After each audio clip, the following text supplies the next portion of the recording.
you very much for having me. The title of my presentation is my name. So my name is Martin. And I work in magnetic resonance research. And as the title suggests, I work with the magnets.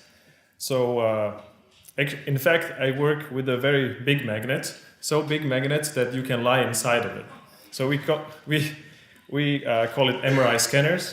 Probably you've already seen it in your life. And typically, what they do, they allow us to see inside of human body. But the MR research is broader than that.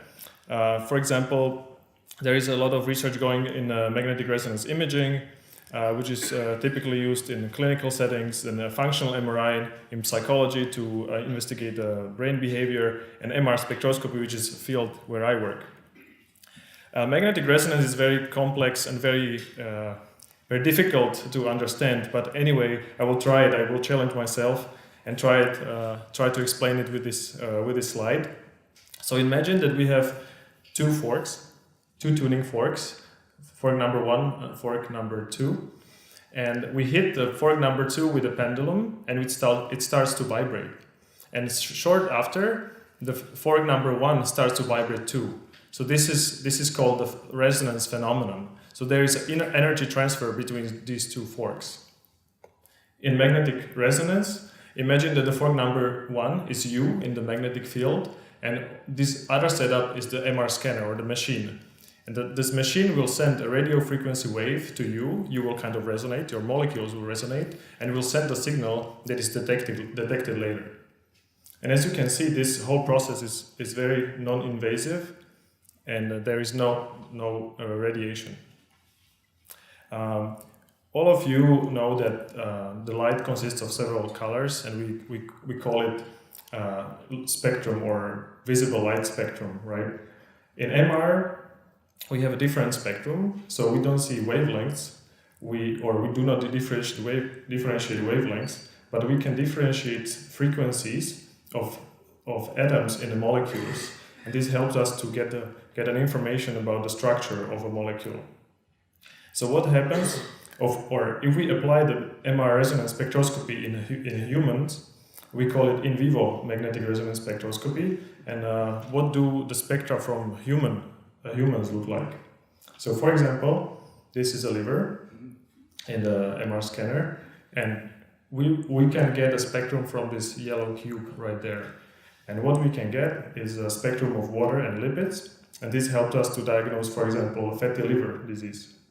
For other example would be brain, when we can do the same thing, but we will have totally different spectrum. We will have much more metabolites there, because there are different chemicals, and the brain works totally differently than liver. But and most importantly, for spectroscopy is that those peaks here, those intensities of the peaks are different in healthy and pathological tissue. And this helps us to differentiate healthy and non-healthy tissues, which is very important for diagnosis.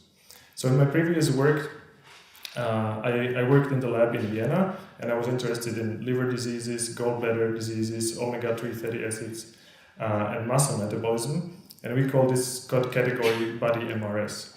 And in New York, I moved a little bit up in the human body, and I do brain MR spectroscopy.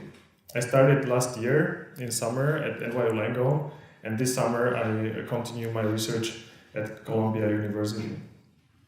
And so far at NYU we are investigating Alzheimer's disease. So we are getting spectra from the hippocampus, which is a small structure in the brain responsible for memory, and we are interested in several neurotransmitters and cell messengers.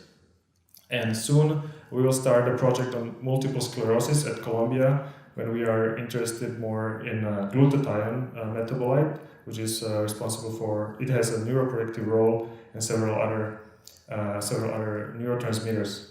So I hope I could show you the potential of MR spectroscopy in human body, and I believe this method can help us better understand how human body works.